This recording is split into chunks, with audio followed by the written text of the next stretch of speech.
Welcome to Still Plays Galaxy of Heroes. We need to sign up for Grand Arena, so it is time for a roster update video on my free-to-play account and the general structure of these things, Marquees and unlocks. We don't have any new characters who have been added, but we do have a lot of farming progress on our major projects on those recently released characters. We will be looking at crons, omicrons, datacrons. Not major changes there, but we will drop one today. And then, since last week, we have clarification on the Naboo raid, so we know which characters we should be investing in. We've got a couple videos already out on the channel where I have been going through my thought process on how I'm preparing for that raid. We'll do some of that today, and then just rounding out ships, pilots, any other weaknesses I think that we need to address for Grand Arena. The most recent development in the game is we had the bonus drops on Master Qui-Gon and Padawan, so we were preparing for that assault battle. I did end up using crystals to get 16 shards of Master Qui-Gon so that we can access the second tier of that assault battle. And for me, I decided that was worth it because even though we were using some crystals in shipments, which I don't normally do, I do think we're getting extra value out of those crystals because we are getting additional shards from completing the second tier of that event. So not ideal, but this is what crystals are for. This is why we hoard. This is why we make these kinds of preparations so that we can take advantage of these kinds of moments and do some things that are a little less efficient with our resources when the opportunity arises. And right now, I consider this a pretty solid opportunity, even though the drops have been pretty terrible. Like the farming on these bonus drops is basically pretty similar to normally farming these characters as if they were on a node, especially for POW. Master Qui-Gon feels a little bit worse. I was getting a lot of like 1 to 0 shards when it came to just per refresh. And that gives us a little bit of a look at this. I've been showing in some of the recent videos the characters I've been preparing for the raid. We'll talk a little bit about these characters. You can check out those videos if you want anything more in depth, but this is just like a good landing page of what we're going to be addressing in this video. Because what we're doing a lot of is promotions on these characters and not so much gearing, but I do want to give a little bit of context because what I think I'm ready to do, but I wasn't planning on doing so early, I think we're going to take up these Gungans up to Relics right away. Normally I like to spend a little bit of time at gear 11 or gear 12 until the event arrives so that I can get a little bit of testing in, but I just don't see those opportunities with these Gungans, so it just feels like we've been hoarding for this purpose. Let's just do it now, get it out of the way. But before we do that, as always, I like to establish the context here of where my hoard is at, and you can see we've made a lot of progress. Again, this is just a heat map. Things that are in color, we are still actively farming. These are the things in deficit, and you can see we've got surpluses on a lot of the relic materials except for the carbonite circuit boards, and we're pretty good on signal data except for the fragmented and incomplete, but really for the things that are relevant to right now, we're good. Columns, we have Gungans here, we have Cadme related things here. This is probably going to expand to raid related things, and then just relics on other characters that I'm working on, and then advanced prep on the next GL. That right now has Ray information in there, but I'm not going after Ray. That's just to give me a soft target. Need Kairos, but I've made a lot of progress on Kairos. I need those Mark 6 med packs, those purple med packs that are farmable on fleet. Same thing with those Mark 8 Nubian scanners. Those were in a deficit, but not too bad of one. And then we are now down to one gear 12 plus piece that we are in a deficit of, those Mark 12 fusion furnace. Everything else we have a little bit of surplus on. Now I'm going to be using all of my Mark 2 currency to push towards those Mark 12 fusion furnaces, and then I'm going to be looking at building up some of these surpluses on these other pieces. But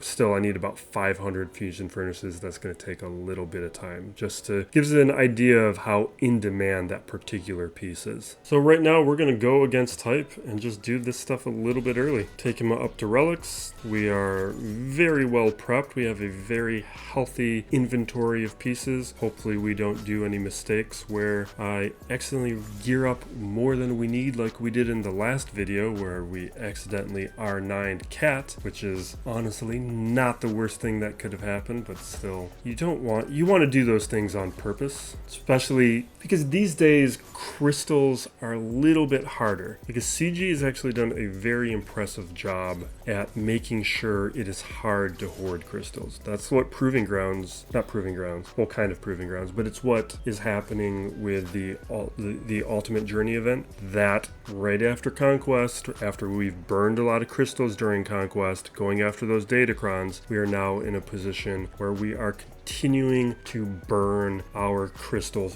right immediately after for that GL Journey event. And it just makes it very hard to accumulate any meaningful amount of crystals. And then we get these bonus drop events. And it does feel like we're getting these bonus drop events a little bit more frequently. They change the Marquee structure. So there is a lot more downward pressure on crystals than there typically has been in the history of the game, which means in some spaces I'm trying to be a little bit more careful. But in terms of these Gungans, taking them up to Relic 5, the way that I feel about these Gungans is they are very much analogous to the Inquisitors, where the Inquisitors were not very good until you got Grand Inquisitor at a minimum, or until you got Third Sister especially. Whereas a team like the Bad Batch, they were fantastic at low gear, low stars. Like, you could do a lot of work with like a Gear 11 3-star Bad Batch. When I would do roster reviews, like a Gear 8 Bad Batch squad, that can do a lot of work. You just need the Zeta on Echo, and that alone is enough to, at least in the early game, counter a number of teams or clean up a number of things, where you don't need to start spending Kairos, because that is a tough ask at that stage in the game, but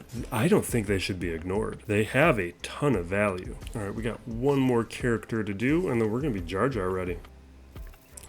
Boomadir, I think, is my least liked one. The Phalanx here, I think, is very valuable. And I think this will make Conquest a little bit less annoying.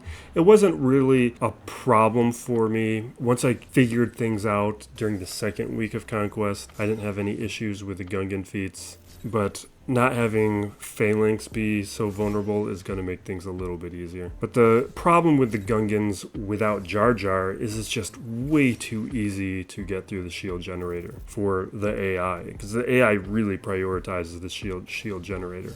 But this does get me raid ready. We'll see how much more investment we do in the Gungans after we get Jar Jar. Presumably he alone will get higher relics, but because they don't have faction bonuses in the raid, I don't really want to go higher in relics than we need to. Like, if we can do enough work at R5 on Gungans raid-wise, that's where I'm going to leave them. Except for maybe 1 to 2 of the characters who might deserve it. Like Jar Jar obviously is going to deserve it. With these other raid-related characters, like Cadme, obviously we're going to gear, but she's going to be staying at Gear 11 while we work on farming up POW and Master Qui-Gon, just to see if we get increased usage at a Gear 11 level with these characters with the additional stars. Hopefully we do, because POW would get knocked out pretty early. It's definitely going to make Conquest a whole lot easier, because he was the failure point. What we will do right now is we're going to take a look at Luminara, because she, as we've argued and talked about in multiple videos now, is the critical character for the raid. Everything is designed around her. She's the only leader healer, so she has to be used in order to take full advantage of the raid mechanics. So we feel very comfortable putting down these Omegas. Omegas don't care. It's not the point. I just left those off because she's a useless character. And one of my practices is if I'm not using a character, I don't put the Omegas on. That's how I saved Omegas for a long time. Now, obviously, I have more Omegas than I need, and I don't need to do that anymore. You can see the same deal here with this leadership ability. That was left undeveloped, but now we have a reason to develop it up, and we're definitely putting this Zeta on. You can see here, plus 2% heal whenever any ally gains a buff. That is going to turn into, they also gain heal over time. That is going to be a critical raid mechanic, because if you pair this with like Shock T or Kit Fisto or Grandmaster Yoda, as you can see me talk about in one of the videos, we'll throw both of them in at the end of this. That is going to have a ton of synergy. So we are going to throw this one down. That's safe. We have plenty of Zetas. Well, not plenty. enough. I am going to leave her at gear 11 for now. There's nothing stopping me from doing this, but I've left all of these Jedi at gear 11 for so long, I just feel like doing it. Kit Fisto, I expect to be critical to the raid because he has a potency up mechanic that's very important, but I don't really want to do anything with him right now. I'll just put down these Omegas. We can do that for the moment. We're not touching that leader. And you know what? While we're here, let's take Ki-Adi-Mundi up to Relic 5. He's a good character. These tanks generally are worth Relic 5 regardless. This wasn't prepared or planned for, but it's not like this is a huge ask.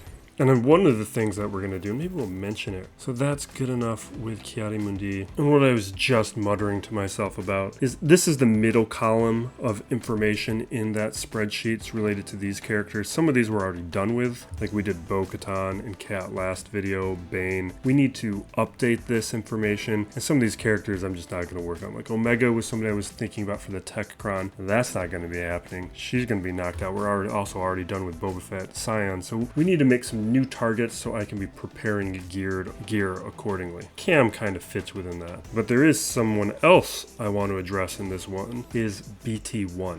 Because BT1 is one of those long-term project characters that I've been wanting to improve because he's a very powerful, very high-quality character with Afra. And I've been working on doing some different things with Afra and just improving that team overall. And it's just critical to these counters that BT1 do damage quick and early. And the higher relics he goes, it's pretty clear high relics is very important to him. So I'm going to take him up to Relic 8.